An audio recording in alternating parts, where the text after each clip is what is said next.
16व्या केंद्रीय वित्त आयोगाने केलेल्या शिफारसीनुसार पुढील 5 वर्षांमध्ये राज्यासाठी भरीव निधी प्राप्त होणार असून आपत्ती व्यवस्थापनासाठी केंद्र शासनाने वाढीव निधी देण्याबाबत राज्याची मागणी मान्य केली। याबद्दल मी भारताचे प्रधानमंत्री श्री नरेंद्र मोदीजी यांचे मनपूर्वक आभार मानतो। राज्य शासनाने देखील 6व्या वित्त आयोगाची स्थापना केली होती। या वित्त आयोगाने विहित वेळेमध्ये आपला अहवाल सादर केला। याकरिता आयोगाचे अध्यक्ष व सदस्य यांचे मी अभिनंदन करतो व त्यांना धन्यवाद देतो। हा अहवाल कृती अहवालासह माननीय राज्यपालांच्या मान्यतेनंतर पुढील अधिवेशनात सभागृहाच्या पटलावर ठेवण्याची कारवाई करण्यात येईल।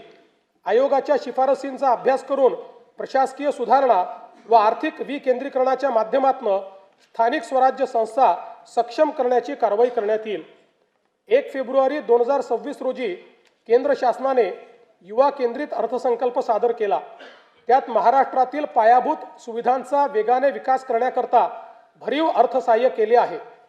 मुंबई पुणे व पुणे हैदराबाद या प्रस्तावित जलदगती रेल्वे प्रकल्पांमुळे सकल राज्य उत्पादनात मोठी वाढ होण्यास मदत होणार आहे। राज्यातील जनतेच्या वतीने मी भारताचे लोकप्रिय पंतप्रधान माननीय नरेंद्र मोदीजी यांचे मनपूर्वक आभार मानतो। महाराष्ट्र हे देशाचे आर्थिक इंजिन असल्याने विकसित भारत 2047 च्या स्वप्नपूर्तीत आपला वाटा सर्वात मोठा असेल। राज्याची अर्थव्यवस्था सन 2047 पर्यंत $5 ट्रिलियन करणे हे राज्याचे मुख्य ध्येय आहे। या ध्येयाची पूर्तता करण्याच्या दृष्टीने विकसित महाराष्ट्र 2047 चे विजन डॉक्युमेंट जाहीर करण्यात आले आहे।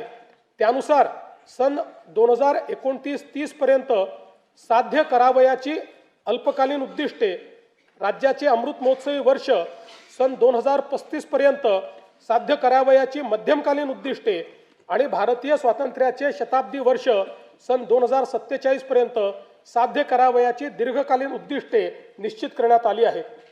राज्याच्या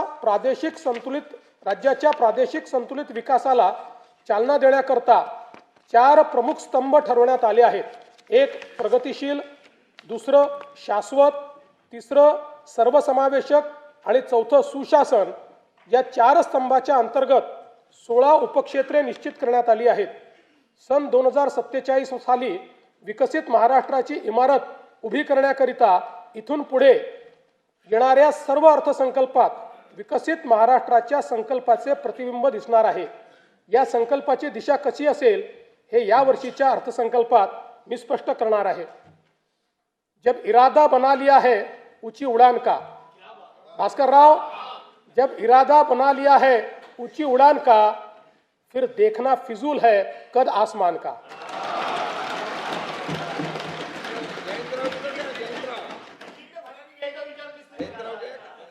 स्तंभ पहिला प्रगतिशील महाराष्ट्र, उपक्षेत्र पहिले कृषी संलग्न क्षेत्र आणि ग्रामीण विकास।